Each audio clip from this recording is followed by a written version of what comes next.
পাকিস্তানের বিপক্ষে প্রথম টেস্টে দুর্দান্ত জয়, স্বাগতিকদের 10 উইকেটে হারিয়ে 1-0 এগিয়ে বাংলাদেশ। সিরিজ জয় নিশ্চিত করার লক্ষ্যে শুক্রবার দ্বিতীয় টেস্ট মাঠে নামবে টাইগাররা। সেই ম্যাচে সফরকারীদের একাদশ কেমন হতে পারে তা নিয়ে চলছে ব্যাপক আলোচনা।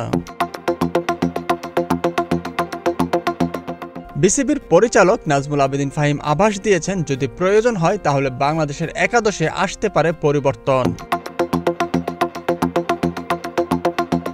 পাকিস্তান বাংলাদেশের দ্বিতীয় টেস্ট ম্যাচটি অনুষ্ঠিত হবে রাওয়ালপিন্ডিতে।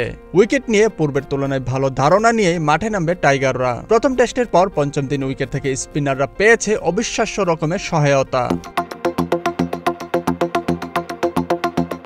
মিরাজ, সাকিব যেন সেদিন পাকিস্তানি ব্যাটারদের কাছে হয়ে উঠেছিলেন অপ্রতিরোধ্য।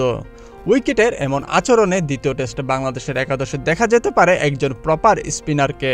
সেক্ষেত্রে উইনিং কম্বিনেশন ভেঙে একাদশে ঢুকতে পারেন তাইজুল ইসলাম। টিম ম্যানেজমেন্ট যদি প্রথম টেস্টে নেই প্রপার স্পিনার ছাড়াই মাঠে নামতে চায়, সেক্ষেত্রেও পরিবর্তন আসার সম্ভাবনা আছে। প্রথম টেস্টে বাংলাদেশের ব্যাটার বোলারদের পারফরম্যান্স ছিল দুর্দান্ত, কেবল নাহিদ রানা ছিলেন ব্যতিক্রম। তরুণ এই পেসার যেন এখনো আন্তর্জাতিক ক্রিকেটের সঙ্গে নিজেকে মানিয়ে নিতে পারেননি। প্রথম টেস্টে উইকেট যেমন পাননি, তেমনি 2 ইনিংসে রান দিয়েছেন ওভার প্রতি 5-এর বেশি। দ্বিতীয় টেস্টে বাংলাদেশের একাদশে যদি কোনো পরিবর্তন আসে, সেক্ষেত্রে বাদ পড়বেন নাহিদ রানা। তরুণ এই পেসারের পরিবর্তে একাদশে দেখা যেতে পারে তাইজুল কিংবা তাসকিনের কাউকে।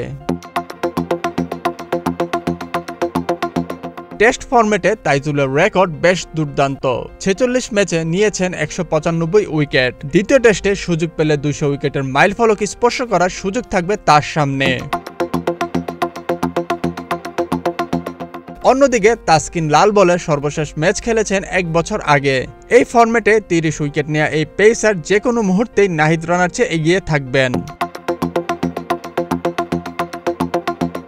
এক নজরে বাংলাদেশের সম্ভাব্য একাদশ: নাজমুল হোসেন শান্ত, সাদমান ইসলাম, জাকির হাসান, লিটন দাস, মমিনুল হক, সাকিব আল হাসান, মুশফিকুর রহিম, মেহেদী হাসান মিরাজ, হাসান মাহমুদ, শরীফুল ইসলাম, তাসকিন আহমেদ কিংবা তাইজুল ইসলাম।